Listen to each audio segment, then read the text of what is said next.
Précédemment, nous avons vu notre nécromancien, le maître des corps, récupérer ses pouvoirs et tuer la jeune fille qui voulait mettre fin à sa vie.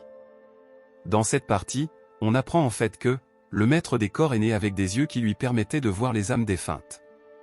C'est ainsi qu'il fut vendu, par ses propres parents, à l'armée impériale et passa donc sa vie à traîner sur les champs de bataille sans répit, et devint un nécromancien. Il s'est donc fixé pour but d'atteindre une vie de paix et de tranquillité. Dans son périple, il finit par tomber sur des enfants dans le besoin qu'il adopta comme sa famille. Voyant que le maître des corps avait trouvé une nouvelle famille et une paix, l'armée décida de lui déclarer la guerre, disant que ses enfants ont été pervertis et qu'ils doivent purifier leurs âmes, chose qui est évidemment fausse. Ils se mirent donc à les tuer, plongeant le nécromancien dans une rage folle. Il se mit lui aussi à décimer l'armée de l'Église pendant plus de 100 ans. Malgré tous les morts qu'il a pu causer par vengeance, il désirait toujours la paix, attendant lui-même que quelqu'un de puissant naisse parmi les soldats de l'Église pour mettre fin à ses jours, ainsi il pourra lancer un sort de réincarnation sur lui-même et se réincarner. Cela mettrait donc fin au cycle de la violence et de la vengeance.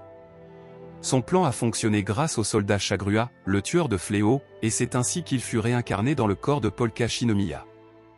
Ceci étant, vu qu'il est à la recherche de tranquillité, il se rend compte que tuer quelqu'un dans un monde où il ne sait rien, n'était pas une bonne idée.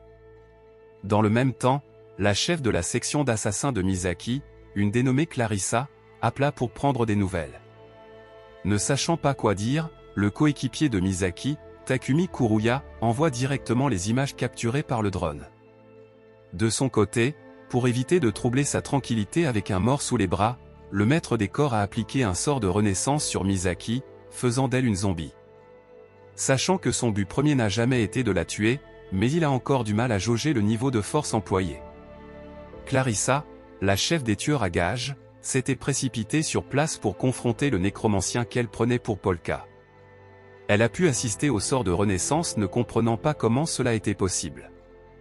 Le maître des corps se mit alors à lui poser des questions sur l'existence de la magie dans ce monde, et bien évidemment Clarissa lui fit comprendre que cela n'existait pas.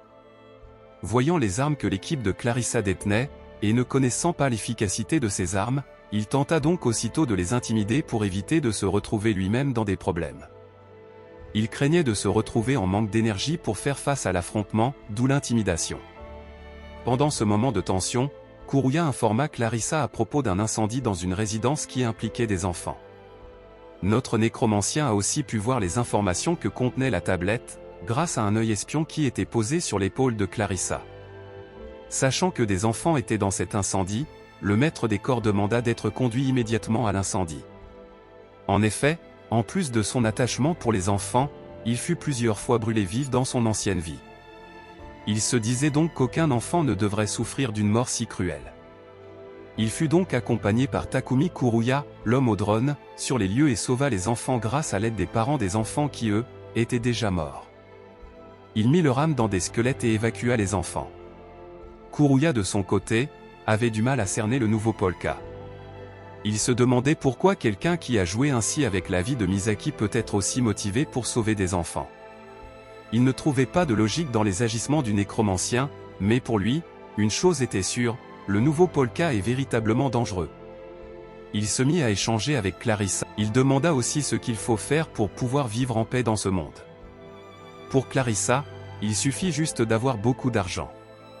Il comprit alors que quel que soit le monde dans lequel il se trouve, l'argent aura toujours un impact considérable. Elle demanda ensuite au nécromancien, quel est son but dans ce monde. Il utilisera son pouvoir pour devenir plus riche que quiconque, afin d'obtenir suffisamment de puissance et d'influence pour qu'on le laisse en paix.